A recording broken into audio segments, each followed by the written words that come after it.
इस वीडियो को देखने वाले हर स्टूडेंट की आज जिंदगी बदलने वाली है। फरवरी, मार्च और अप्रैल साल के वो 3 महीने जो किसी स्टूडेंट के लिए किसी अग्नि परीक्षा से कम नहीं होते।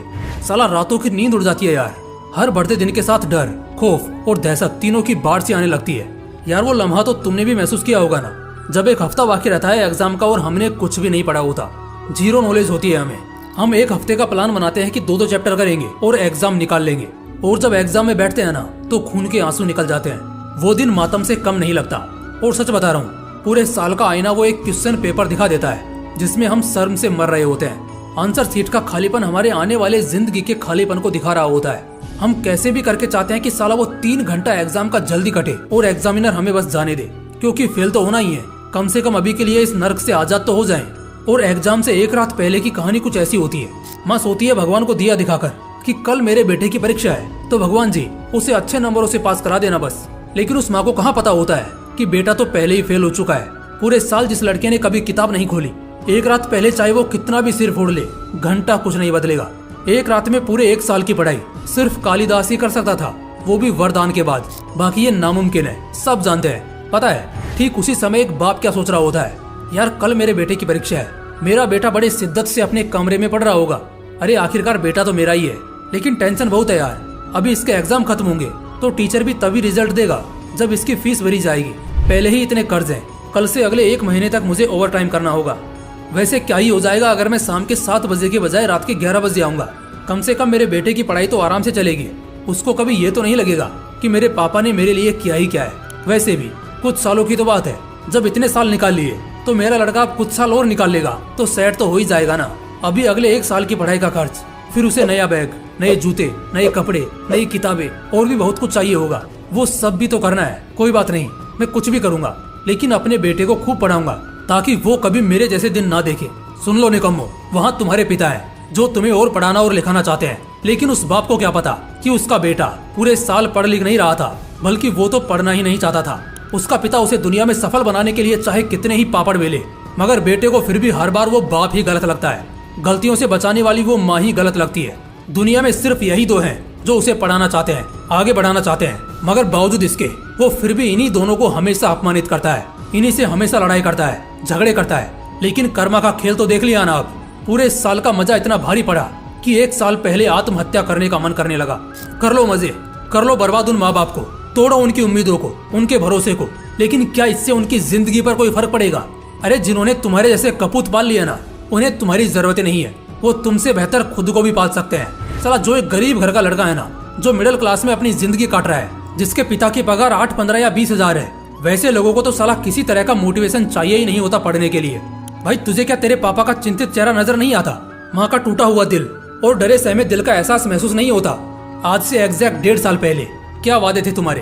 तुम सुधर जाओगे, बदल जाओगे, लेकिन क्या तुम बदले? अपने आप को पूछो, दिल पर हाथ रखकर एक बार, बस एक बार अपने आप से पूछना, पूरा 1 साल गंवाकर बर्बाद करके क्या मिला? चलो छोड़ो, मैं कहता हूँ पिछला साल भी जाने दो, इसी साल की बात करते हैं। इस साल के शुरू होने के जस्ट पहले मैंने नए साल से पहले एक एहसास के लिए, तुम सबको पछतावा ना हो, तुम सब बर्बाद ना रहो, इसलिए मैंने 2 वीडियोस अपलोड किए। दोनों वीडियोस को हजारों लोगों ने देखा। कूल मित्रा ने वीडियो किया, मिस्टर प्रोटोन, सीकेन, गीगल, ये बुक, और शायद ऐसा कोई भी पॉजिटिव चैनल नहीं होगा जिसने इस टॉपिक पर वीडियो नहीं किया। मगर बावजूद इसके मैं पूछता हूँ, तुमने कितना % अपनी जिंदगी में उतारा? मैं थक जाता हूँ आप ही लोगों के कमेंट्स पढ़ पढ़ कर कि भाई नौकरी नहीं मिल रही, पढ़ाई में मन नहीं लग रहा, फोकस और कंसंट्रेशन बिल्कुल नहीं हो पा रहा, भाई लाइफ में कुछ भी समझ नहीं आ रहा कि क्या करूं और कैसे करूं। चाणक्य ने कहा था, जिस विद्यार्थी को अपनी शिक्षा से ज्यादा प्यार सांसारिक वस्तुओं से होने लगे तो उसे समझ लेना चाहिए कि उसका अंत निकट है। कहने का सीधा सा मतलब है कि संसार की कोई भी चीज, अच्छे कपड़े, मसालेदार और जीभ ललचाने वाले भोजन, दिखावा, जहरीली संगत, अगर ऐसी चीजें तुम्हें ज्यादा अट्रैक्ट करती हैं तो पढ़ाई को लेकर तुम्हारी दुश्मनी तो पक्की ही है। पढ़ने के लिए क्या सच में तुम्हें मोटिवेट करने की जरूरत है? ये जो आज बंक मारकर खुश होते हो ना, कल मातम में बदल जाएगा। कसम से बता रहा हूँ, तुम्हारे घर पर ऐसा भूकंप आएगा जब तुम्हारा रिजल्ट आएगा और उस रिजल्ट के ठीक नीचे 4 अक्षर का वो शब्द लिखा होगा, FAIL, फेल।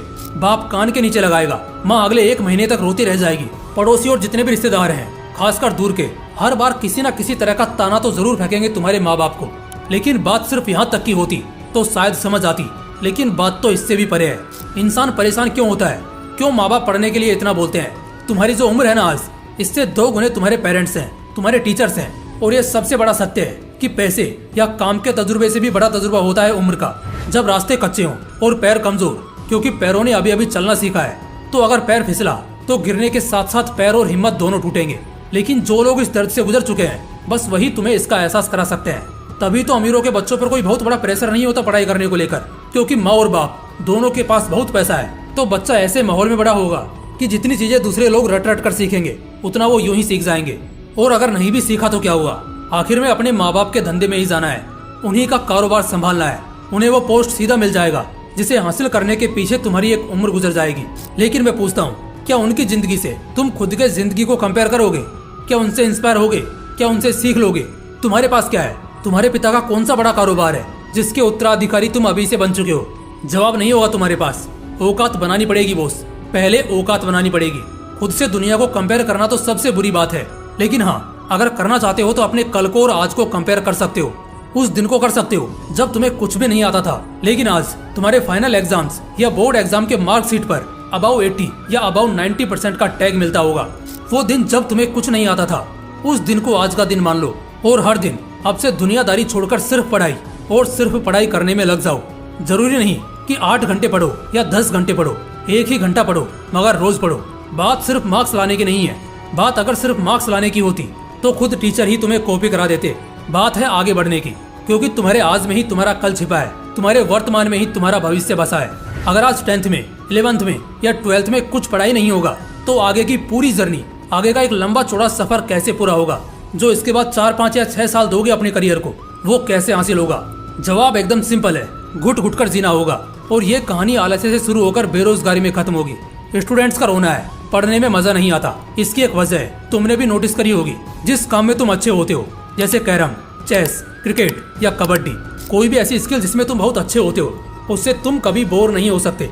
लेकिन अच्छे इसलिए क्योंकि तुमने उसमें काफी समय दिया होता है। तो एग्जैक्टली अब तुम सबको सॉल्यूशन मिल चुका है अपने स्टडी फोबिया का। ज्यादा नहीं, बस थोड़े से शुरुआत करो, आधे घंटे से भी शुरू करो, कोई दिक्कत नहीं है। रेस की शुरुआत कैसे होती है ये कोई नहीं देखता, बस बाजी कौन जीतता है इस पर जमाने की नजर टिकी होती है। दोस्तों, अगर इस वीडियो से आपके दिल में आग लगी हो ना, तो इसे लाइक जरूर करना और अपने उन दोस्तों के साथ जरूर शेयर करना जिन्हें आप सफल होते देखना चाहते हैं। बाकी मिलते हैं इसी तरह की एक और बवाल वीडियो के साथ। जय हिंद, जय श्री कृष्णा।